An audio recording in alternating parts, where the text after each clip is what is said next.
d'échange. Donc, Monsieur le député de Matane-Matapédia, pour votre temps, vous aussi. Merci, Madame la Présidente. Bienvenue en commission. Donc, je comprends que votre organisation représente à la fois le Collège anglophone Dawson, qui compte 8 000 étudiants, et le Cégep de Matane, dans ma circonscription, qui en compte 800. C'est bien ça? Tout à fait. Donc, ça implique des arbitrages dans les positions. Écoutez, vous vous désolez qu'il n'y ait pas suffisamment d'appartenance à la société québécoise et aux Français, mais votre organisation refuse d'en faire plus, c'est-à-dire refuse d'identifier que la fréquentation du cégep en anglais contribue à cela. Et j'ai quelques statistiques pour vous. Nous, on est d'avis que la fréquentation des cégeps en anglais est étroitement liée à l'anglicisation de la langue d'usage public, de la langue de travail, de la langue de consommation culturelle. 4,4 % des allophones inscrits au cégep anglais utilisent principalement le français à la maison, comparativement à 35,1 % des allophones inscrits au cégep français. 72,9 % des francophones inscrits au cégep anglais utilisent principalement le français à la maison, comparativement à 99 % de ceux inscrits au cégep français. Quand je vous livre ces chiffres-là et que je soumets humblement que de poursuivre son cursus scolaire en anglais, ça a un impact sur la socialisation, sur l'orientation professionnelle, sur la langue d'usage, c'est pas un enjeu qui vous touche. Vous préférez le libre choix pour l'ensemble de vos membres, quel qu'il soit.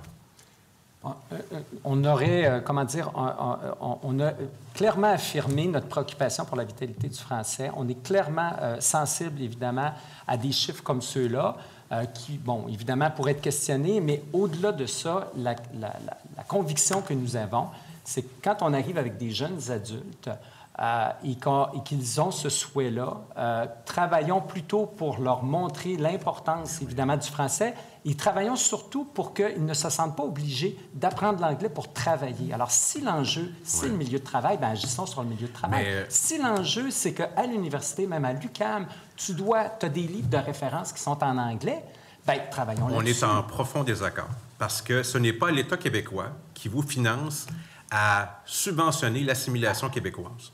Et ça, je sais que vous le comprenez, mais je sais qui vous représentez et vous ne pourriez pas arriver avec une proposition autre. Alors, vous avez une responsabilité, lorsque vous êtes financé par le public, de s'assurer d'une cohérence. Et les chiffres que je vous soumets indiquent clairement que ça contribue à une socialisation. Je vous soumets d'autres chiffres. Depuis 1995, la part des étudiants collégiaux qui fréquentent les cégeps en anglais et leurs pendants privés subventionnés s'est passé de 14,9 à 19 %, progression du quart. Alors, quand le ministre propose de contingenter, c'est pas suffisant. Vous vous réjouissez de cette modération, mais c'est pas suffisant pour renverser le déclin. Alors, je vous soumets ça bien humblement. Il me semble que je n'avais pas énormément d'attentes compte tenu des arbitrages que vous avez à faire, mais que vous passez complètement à côté.